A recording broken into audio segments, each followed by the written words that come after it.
ఆ కర్నూలు చెందిన మా ఎమ్మెల్యేను ఎమ్మెల్సీ ఆయన కూడా చెప్తా ఉన్నారు, నీకు పూర్తిగా నువ్వు ఎమ్మెల్యే అవ్వు, నీకు బ్లూ లైట్ కార్ ఇస్తాం, నీకు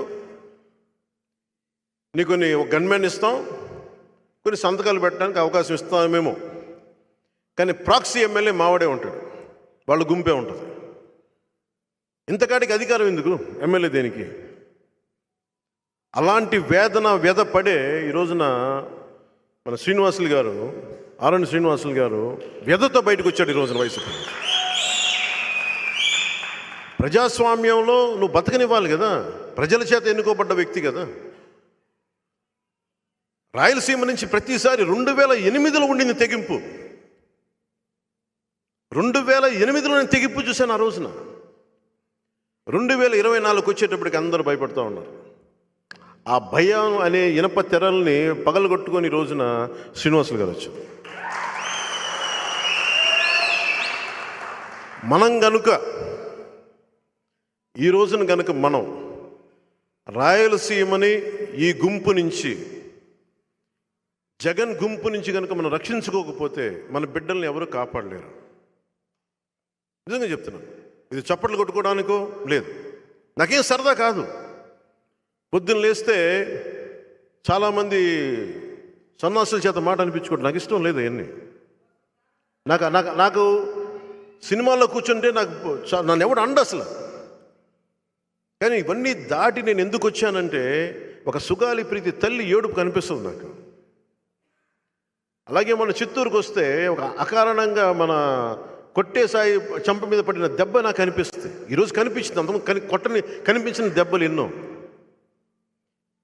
ఉదాహరణకి నేను మొన్న కొట్టేసాయిని చూడటానికి ఎయిర్పోర్ట్లో దిగ్గానే ఒక కుర్రోడు, ఒక యువకుడు వచ్చి నా దగ్గరికి ఇంత పేపర్స్ విసిరేశాడు. అన్న చూడన్నా, విసిరేస్తే దాని లోపల చూస్తే ఎఫ్ఐఆర్ ఉంది. అన్న నేను ఎఫ్ఐఆర్ దేనికంటే ఏం లేదన్నా, రేషన్ రాలేదని చెప్పి నేను వెళ్ళి సెక్రటేరియట్లోనూ విలేజ్ వాలంటీర్స్ని అడిగితే వాళ్ళందరూ వచ్చి నా ఇల్లు కాల్ చేశారన్న రాత్రి. నేను ఏం చేయాలో తెలియక చూస్తే ఎఫ్ఐఆర్లో ఉంది, అందరి పేర్లు ఉన్నాయి. ఆ రోజున ఎస్పీ దగ్గర కూడా పోతే, కొట్టేసాయని చూడడానికి ఎస్పీ గారి ఆఫీస్కి వెళ్తే ఆయన మాట్లాడుతాను, మీకు అన్నీ ఎలా తెలుస్తాయండి విషయాలు ఎవరు చెప్తారంటే, నాకు జనం చెప్తారండి. మీకు ఒక క్రైమ్ జరిగిన తర్వాతే తెలుస్తుంది, ఎందుకంటే మీరు కంప్లైంట్ ఎఫ్ఐఆర్ తీసుకుంటేనే, ఫైల్ చేస్తేనే క్రైమ్ తెలుస్తుంది మీకు. బాధితులు డైరెక్ట్గా వచ్చి మా దగ్గరికి వస్తారు, మా పొలిటికల్ ఆఫీసులకు వస్తారు అని అప్పుడు చూపించారు. ఎలా తెలిసింది అంటారు కదా, ఇప్పుడు నేను ఎయిర్పోర్ట్లో దిగ్గానే ఇట్లా మీ ఎఫ్ఐఆర్ అని తెలుసా మీకు సంగతి, మీరు ఎస్పీ కదా, మీకు కుప్పంలోనే ఎక్కడో జరిగిన ఊళ్ళో చిన్నపాటి గ్రామంలో జరిగిన ఇన్సిడెంట్ మీకు తెలుసా? ఇది నాకు ఏమనిపించిందంటే, బలమైన యువత, మీరు పుష్ప సినిమాలు ఇవన్నీ చూడటానికి బాగుంటాయి, సినిమా పరంగా నేను సినిమా పరంగా సినిమాని చూడటం, ఎంజాయ్ చేయటం వేరు. అదొక సినిమా, ఒక కల్పిత గాథ. కానీ నిజ జీవితంలో ఎర్రచందనం కొట్టేవాళ్ళు మన భుజాల మీదకి ఎలా ఎక్కించుకుంటాం?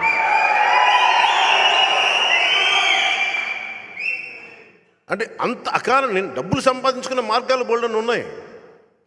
శ్రీవారి సొత్తును దోచేయడం కాదు, ఎవరికి పడితే ఫ్రీ దర్శనాలు, అడ్డు ఆపు లేదు టీటీడీ దోపిడీకి. అలా కాదు. నా ఉద్దేశం ఎలా ఉంటుందంటే, రమణ దీక్షితులు గారు, నేను న్యాయం ఎప్పుడు ఎలా ఉండాలి అంటే, న్యాయం ఎప్పుడు ఎలా ఉండాలి అంటే, తప్పైనా ఒప్పైనా ఒకేలా మాట్లాడు. ఆ రోజు ఆ పింక్ డైమండ్ పోయిందని నా చేత కూడా రమణ దీక్షితులు గారు ఫోన్ చేస్తే నేను కూడా ఖండించాను ఆ రోజున. అదే రమణ దీక్షితులు గారు మళ్ళీ వైసీపీ రాగానే ఒక మాట మాట్లాడాలి పింక్ డైమండ్ గురించి. నా సమస్య రాయలసీమలో ఇదే సమస్య. ఒక అన్యాయం జరిగితే పార్టీలు మారినా మీరు ఎదిరించి నిలబడకపోతే మనల్ని ఎవరు బాగు చేయలేరు. నాలాంటి వాళ్ళు ఒక 10 లక్షల మంది వచ్చినా మనల్ని మనం హెల్ప్ చేసుకోకపోతే ఎవడు బాగు చేయలేడు. నా కోసం చెప్పట్లా, నా బిడ్డల్ని ఎవరు టచ్ చేస్తే నేను ఊరుకునే వ్యక్తిని కాదు. ఒక 5,000 జీతగాడినైనా సరే నా కుటుంబాన్ని ఎలా రక్షించుకోవాలో తెలిసిన వాడిని. నాకు మీద గురించి నా భయాలు లేవు. నా బాధ, నా భయాలల్లో సమాజం ఏమైపోతుంది, అడ్డగోలుగా మన కళ్ళ ముందు దోపిడీ జరుగుతూ ఉంటే కామ్గా కూర్చున్నాం. రాయలసీమకి రౌడిజానికి పెట్టిన పేరైపోయింది. నా ముందే చెప్తున్నారు ఒక్కొక్క వైసీపీ నాయకులు, మా ఏరియాలకు వస్తే మేము ఊరుకోమన్నా, మేము ఎవరిని ఊరుకో అన్నా కదా, మా ఏరియాలకు వస్తే మేము ఊరుకోమండి, మా నియోజకవర్గాల్లో మాదే పలుకుబడి, ఎవరిని ఊరుకోం మేము. పలమనేరు అనండి, పీలేరు అనండి, ఏ నియోజకవర్గం అనేవాడిని. అలా కాదు, ఇది మీరు కూర్చొని ఒక నిమిషం, మీరు కూర్చొని యువత వచ్చే తరం మీరు వ్యూహం వేయాలి, మీరందరూ ఏకాభిప్రాయానికి రావాలి. మన ఉమ్మడి ప్రయోజనాలేంటి, మన సామూహికంగా మనం ఏం ఆలోచించాలి, ఎక్కడ మనం గొడవ పడుతున్నాం, ఎక్కడ ఏకాభిప్రాయం ఉంది, ఏకాభిప్రాయం ఉన్న చోట అందరూ కలవండి, నిలబడండి. ఎందుకంటే రాయలసీమను కనుక ఇప్పుడు మనం ఇంకొకసారి వైసీపీని తెచ్చుకున్నారా మీరు మర్చిపోండి. అందరూ గల్ఫ్కి వెళ్ళిపోండి, తెలంగాణకు ఉద్యోగాలకు వెళ్ళిపోండి, తెలంగాణ వాళ్ళ చేత మళ్ళీ తిట్టించుకోండి, అక్కడ ఆంధ్ర వాళ్ళు మళ్ళీ మా ఉద్యోగాలు కొట్టేస్తాం, తిట్టించుకుందాం మళ్ళీ ఇంకోసారి. కారణం మీరు చెప్తాను ఎంత బాధ అనిపిస్తూ ఉంటే అన్న, మా ఊర్లు వదిలి, మా అమ్మ నాన్న వదిలి పక్క కర్ణాటక పోవాల్సిన అవసరం ఏముందన్న, మాకు గల్ఫ్లకు పోవాల్సిన అవసరం ఏముందన్న. రైల్వే కోడ్లో ఒక మాట మాట్లాడితే మన వాళ్ళ గురించి బత్తాయి చెట్లు చీనీ చెట్లను కొట్టేశారు, చీనీ చెట్లని. ఎందుకు భయపడాలన్న, దిగుచ్చారా వీళ్ళు?